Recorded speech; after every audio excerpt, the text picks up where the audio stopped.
Bismillahirrahmanirrahim. Assalamualaikum warahmatullahi wabarakatuh. Seperti biasa, tolong jangan di skip ya. Khawatir Anda melewatkan beberapa kalimat yang bisa saja itu bermanfaat. Baik, kali ini saya akan membahas ciri-ciri ketika kita kena sihir rumah tangga atau sihir perceraian.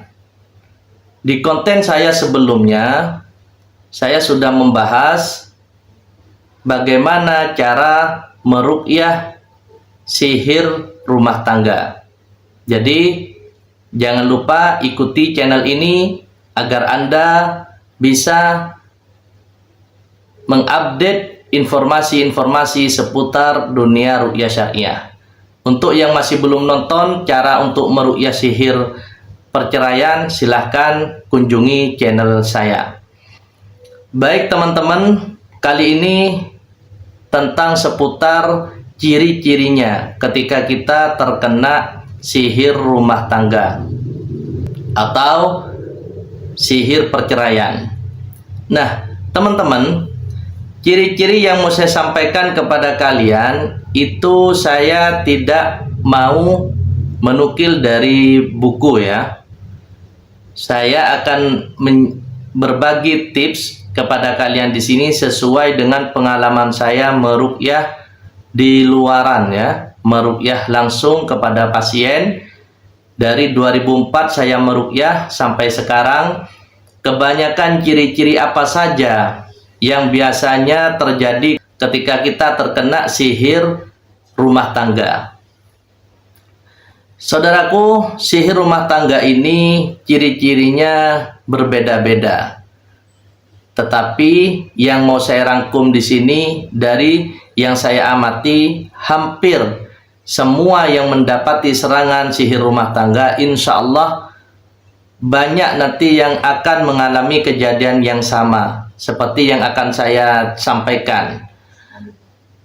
Kalaupun tidak banyak, insya Allah salah satunya Anda akan merasakan.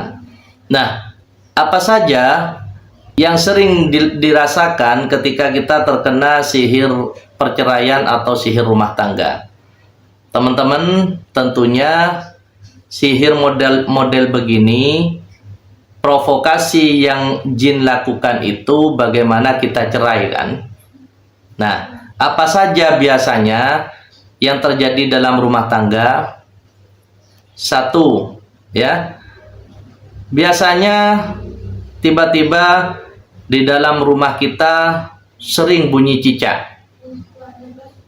Cicak, ya cicak harus terkadang ya bunyi. Kalau sudah ada cicak di dalam rumah, tentunya mereka akan berbunyi kan begitu.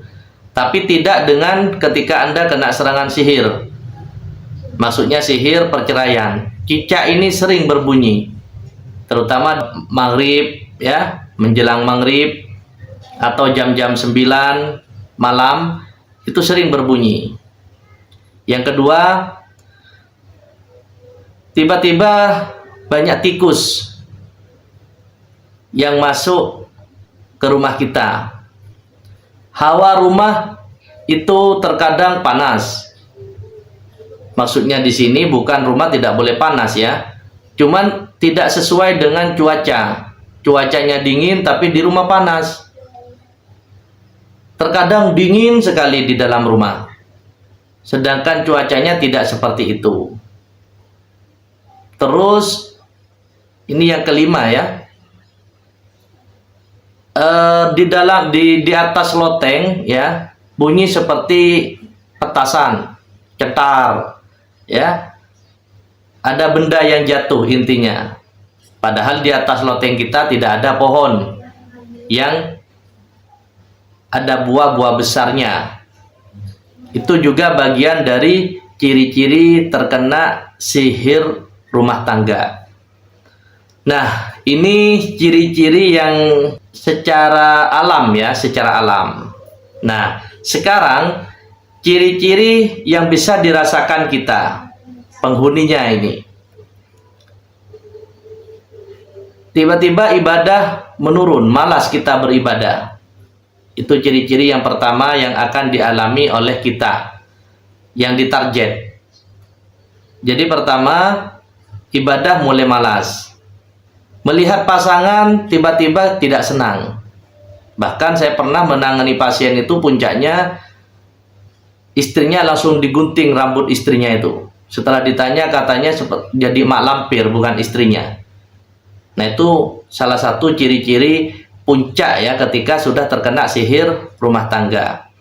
Tapi di sini kita ambil yang banyak terjadi, itu biasanya kita sudah mulai kurang senang, tidak seperti biasanya. Sering miskomunikasi. Ketika kita komunikasi, selalu bawaannya itu tidak menyenangkan. Nah, di antara kalian terkadang juga mendengar ada orang manggil nama kalian, ada yang ngetok pintu, tok tok tok, dipanggil nama kalian, ketika dilihat ternyata tidak ada. Atau nguluk salam, assalamualaikum, setelah dilihat ternyata juga tidak ada. Puncaknya kita akan sering bertengkar. Pertengkaran ini tidak realistis, ya. Jadi bukan karena kita ada masalah yang mendasar, tidak. Karena didasari oleh tadi kejengkelan, pasangan seperti musuh, ngomong aja suaranya sudah nggak enak. Terkadang kita menyampaikan A, nyampainya ke telinga pasangan itu B. Terutama yang sering diuji di sini pihak laki-lakinya.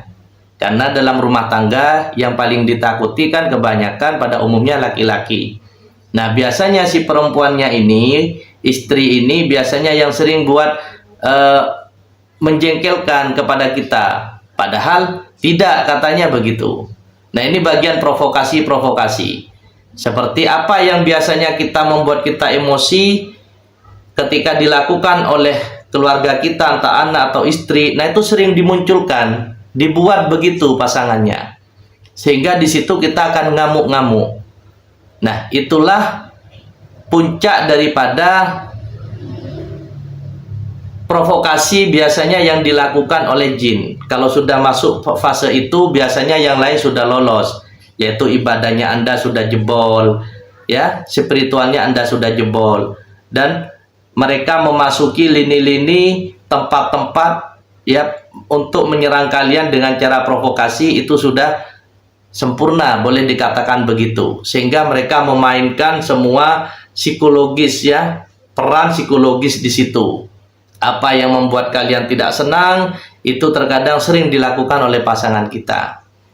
Nah, itulah teman-teman ciri-ciri ketika kita terkena serangan sihir perceraian. Dan ingat, mereka tidak akan berhenti, tidak akan keluar dari kehidupan kalian sampai kalian bercerai.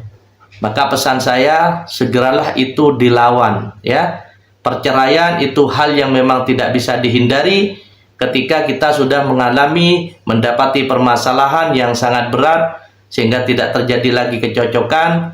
Tetapi ketika perceraian itu didasari oleh sihir, andaikan kalian tahu, tentunya kalian tidak mengharapkan, sangat tidak menginginkan itu terjadi. Semoga ini bermanfaat. Sekali lagi terus ikuti channel kita agar kalian bisa mengikuti informasi seputar dunia ruqyah syariah.